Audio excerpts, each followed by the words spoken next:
bi la leen cours bi nan la mel daa set wecc est-ce que ngeen ci ay salté est-ce que ñun war nañ ko def salté ñun bu nekkee pare suñu xottu lan lañ am pour def ko fa ana poubelle yi très bien kon bu nekkee pare nan lañ war a def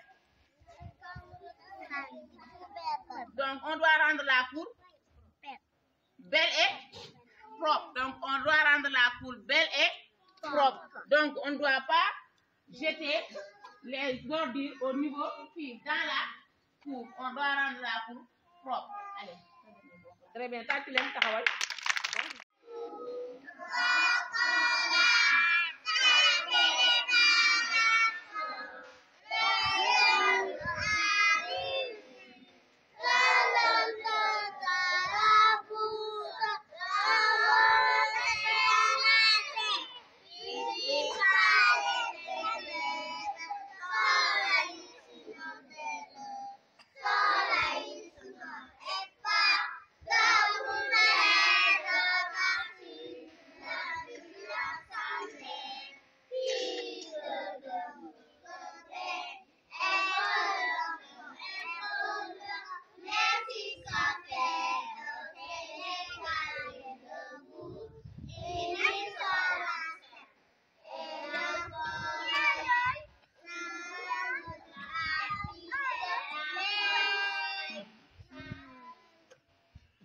très bien tàcc leen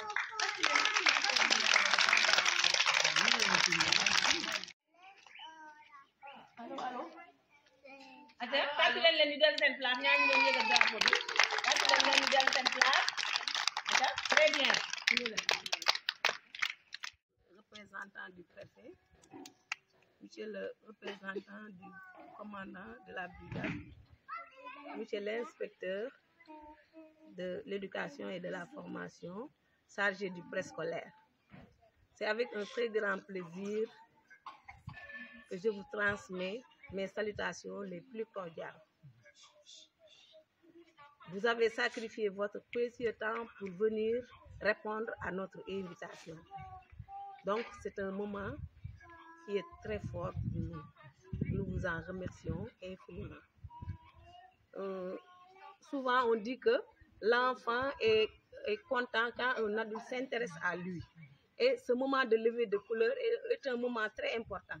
C'est pourquoi j'ai fait quelques invitations pour que les enfants puissent comprendre que c'est un moment important. Et ils vont donner de l'importance au drapeau de notre pays. Donc nous vous en remercions très infiniment.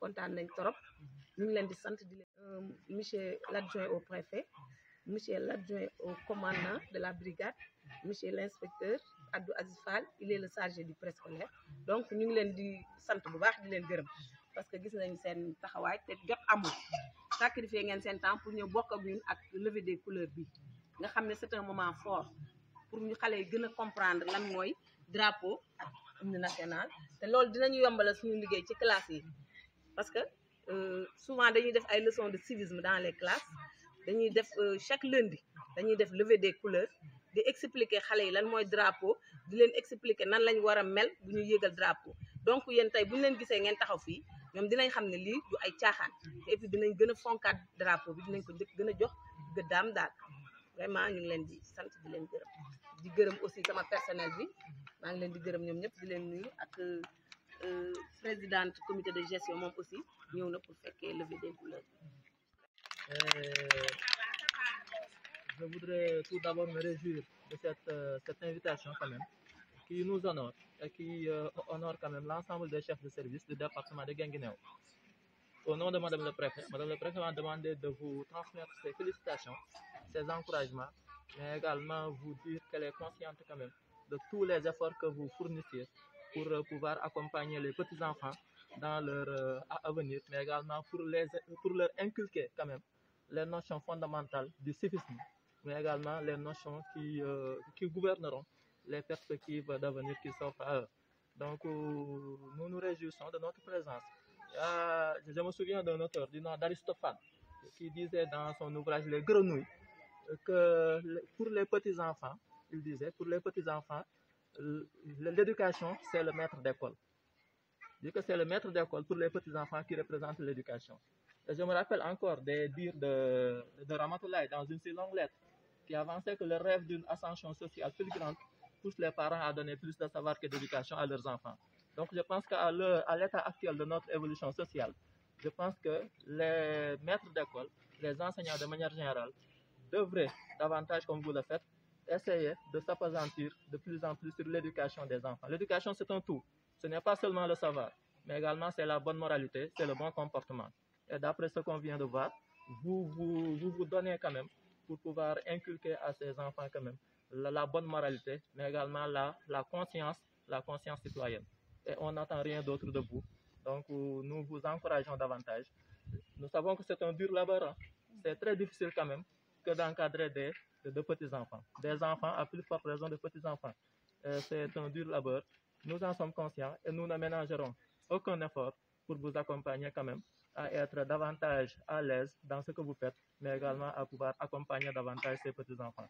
Donc, c'était les quelques mots que Madame le Préfet m'avait demandé de vous transmettre en guise de reconnaissance, mais également en guise d'encouragement. Donc, je vous remercie, Madame le Directeur, ainsi que l'ensemble de votre personnel. Merci.